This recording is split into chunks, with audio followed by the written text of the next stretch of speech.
మీకు కేఎఫ్సి తెలిస్తే చాలామందికి దాని ఫుల్ ఫామ్ అర్థమవుతే అది కెంటాకీ ఫ్రైడ్ చికెన్. కెంటాకీ అంటే ఏంటంటే అదొక ప్రదేశం అమెరికాలో. ఇప్పుడు కెంటకీ గురించి ఎందుకు మాట్లాడుకుంటున్నామంటే అమెరికాకి సంబంధించిన కెంటాకీలో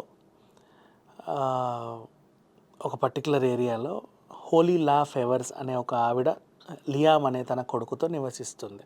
సింగిల్ మదర్, అంటే హస్బెండ్తో దూరం అయిపోయి. ఆ అబ్బాయికి ఫెటల్ ఆల్కహాల్ స్పెక్ట్రమ్ డిజార్డర్ ఉంది.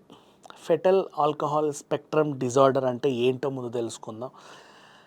ఒక మహిళ ప్రెగ్నెంట్ టైంలో ఆల్కహాల్ కన్జ్యూమ్ చేస్తే అది తన ఫిటస్ పైన ప్రభావం చూపించడం, ఆ బర్త్ చైల్డ్ పైన ప్రభావం చూపించడం, ఆ బిడ్డ పుట్టిన తర్వాత ఆ డిజార్డర్తో తను ఉండడం, అంటే ఒక టైప్ ఆఫ్ డంబ్ అనమాట. అంటే ఎలా వీళ్ళ పిల్లలు ఫేసులు కూడా అందరూ ఎలా ఉంటాయి అంటే హెడ్ చిన్నగా ఉంటుంది, కళ్ళు కూడా చాలా చిన్నగా ఉంటాయి, మీసాలు గడ్డం రావు, చాలా స్మూత్గా ఉంటుంది ఈ సర్ఫేస్ అంతా.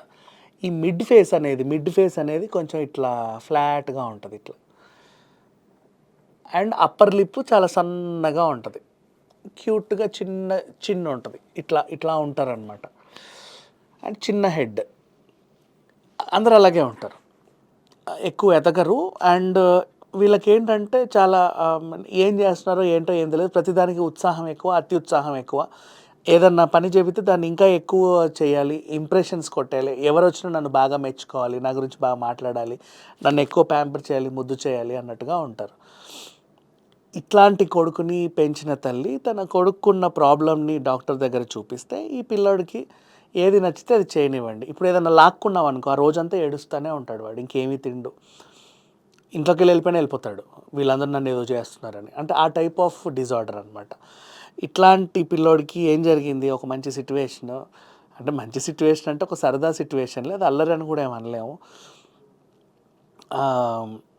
ఒక చిన్న కార్నివాల్ వాళ్ళు కండక్ట్ చేయాల్సి వచ్చింది. వాళ్ళ ఫ్రెండ్స్ అందరూ వస్తారు, వచ్చిన ఫ్రెండ్స్కి నేను ఏదైనా గిఫ్ట్ ఇవ్వాలి అనుకుంటాడు ఈ పిల్లోడు. ఏమి ఇస్తే బాగుంటుంది, లాలీపాప్లు ఇస్తే బాగుంటుంది. 8 ఏళ్ళ పిల్లోడికి ఏమి ఇవ్వాలి, లాలీపాపులు. వాడికి డమ్ లాలీపాప్లు అంటే చాలా ఇష్టం, ఆ కంపెనీవి అంటే ఏమో, ఇప్పుడు మనకు కూడా పింపామ్ ఇలాంటివి వచ్చేవి, ఇప్పటికీ ఉన్నాయిలే. ఆ పిల్లోడికి అది ఇష్టం. అవి అమెజాన్లో ఆర్డర్ చూశాడు, ఎక్కువ కావాలి కదా. చూస్తే ఏవో వాడు 22 బాక్సెస్ ఆర్డర్ చేశాడు. బాక్స్ ఇన్ సెన్స్ ఒక ఈ డబ్బాలు కాదు, లాట్. అంటే ఒక లాట్లో కూడా 24 డబ్బాలు ఉంటాయి, ఆ 24 డబ్బాలలో కూడా ఇంకా చిన్న డబ్బాలు ఉంటాయి, దాంట్లో వీళ్ళకి కావాల్సిన లాలీపాప్లు ఉంటాయి. ఇంచుమించు చెప్పాలి అంటే అమెరికన్ డాలర్స్ని మన ఇండియన్ రూపీ కన్వర్ట్ చేస్తే అర్థమయ్యే భాషలో చెప్పాలంటే 3,44,000 రూపాయలని వెచ్చించి వాడు లాలీపాప్లు కొన్నాడు. ఒకరోజు ఇంటికి ఆర్డర్ వచ్చింది, అమెజాన్ ఏం చేసి చక్కగా డెలివరీ చేసి వెళ్ళింది. ఏం బిల్లు ఎంత, 3,44,000 సో డాలర్స్. అంటే కంగు తినింది, ఏం చేయాలో అర్థం కాల. నో ఐఎమ్ సారీ, ఇది రిటర్న్ తీసుకెళ్ళాలంటే అమెజాన్ నిరాకరించింది, నేను తీసుకెళ్ళను దీన్ని అని. డబ్బులు కట్టేసింది చచ్చినట్టు, ఏం చేయాలో అర్థం కాల. సోషల్ మీడియాలో ఒక పోస్ట్ పెట్టింది, మా అబ్బాయి సో డిసీజ్తో బాధపడుతున్నాడు, వాడిని మేము ఎప్పుడు ఏమీ అనలేము, ఏదన్నా అనుకుంటే అనుకోకుండా ఫోన్ ఇస్తే లాక్కోలేం కదా ఫోన్ని, పిల్లోడు ఏం చేస్తాడులే అనుకుంటే వాడు అమెజాన్లో ఇవన్నీ ఆర్డర్ చేశాడు. వీటిని ఏం చేయాలో అర్థం కావట్లేదు. అమెజాన్కి తిరిగి నేను రిటర్న్ తీసుకెళ్ళండి అంటే once the order was delivered అది నో రిటర్న్ పాలసీలో ఉంది. ఏం చేయాలో అర్థం కావట్లేదు అని చెబితే అప్పటికి ఆన్లైన్ సోషల్ మీడియాలో చాలామంది స్పందించి ఏం చేశారంటే వాటిని కొన్నారు. అంటే కొనడం అంటే ఎలా, వాళ్ళు తీసుకోవడం కాదు, వాళ్ళు దానికి అంటే ఇప్పుడు ఫర్ ఎగ్జాంపుల్ 3.5 లక్షలు అందరూ కొంచెం కంట్రిబ్యూట్ చేసి ఒక్కొక్కరు 10,000, ఒకరు 15,000, ఒకరు 20,000 అలా ఇచ్చి ఒక 3 లక్షల వరకు జమ అయ్యాయి. ఇంకా 44,000 లాసేలే, బట్ ఇట్స్ ఓకే. వీళ్ళు ఏం చెప్పారు, అది కొని మీరు ఆ స్కూల్ దగ్గర ఉన్న స్కూళ్ళల్లో, చర్చెస్లో చిన్న పిల్లలు ఉంటారు కదండి, వాళ్ళకి పంచండి, మేము కంట్రిబ్యూట్ చేసినట్టుగా ఉంటుంది అన్నట్టుగా వాళ్ళు స్పందిస్తే వీళ్ళు కూడా ఏం చేశారు, అలా చర్చిలో వాళ్ళకి వీళ్ళకి పంచుదామని డిసైడ్ అయ్యారు.